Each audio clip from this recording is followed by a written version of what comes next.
Physical refining செய்யப்பட்ட SKM Poorna rice brand oil.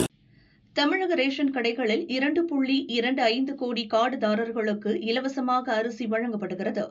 மாதம் 3.63 லட்சம் டன் அரிசி தேவை.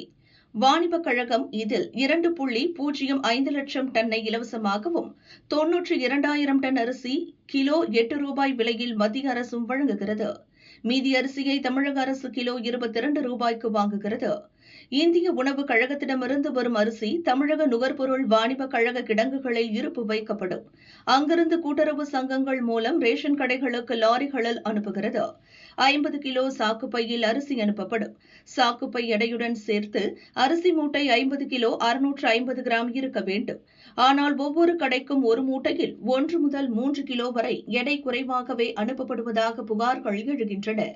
அரிசி கார்டு வைத்திருப்பதில் சிலர் அரிசி வாங்குவதில்லை. எனவே 3.63 லட்சம் டன் அரிசியில் மாதம் சராசரியாக 3 லட்சம் டன் வழங்கப்படுகிறது.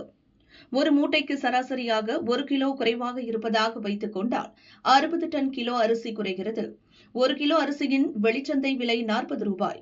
மாதத்திற்கு சராசரியாக 24 கோடி என ஆண்டுக்கு 300 கோடிக்கு ஊழல் நடப்பது தெரியவந்துள்ளது. இதுகுறித்து ரேஷன் கடை ஊழியர்கள் கூறியதாவது: கடைகளில் அரிசியை இறக்கும் போது ஊழியர் முன்னிலையில் எடை போட்டு காட்ட வேண்டும். இதை பின்பற்றுவதில்லை. ஒரு மூட்டைக்கு 2 முதல் 3 கிலோ குறைவாக இருக்கிறது. இந்த இழப்பை சரிகட்டவே கார்டுதாரர்களுக்கு அரிசி வழங்குவதில் ஊழியர்கள் தவறு செய்கின்றனர். எடை குறைவாக அனுப்புவதால் கிடைக்கும் அரிசியை கள்ளச்சந்தையில் விற்று ஊழல் செய்கின்றனர். இதில் பலருக்கு தொடர்புள்ளது. இந்த விவகாரத்தில் முழு கவனம் செலுத்தி சரியான எடையில் அனுப்புவதை அரசு உறுதி செய்ய வேண்டும் என்றனர்.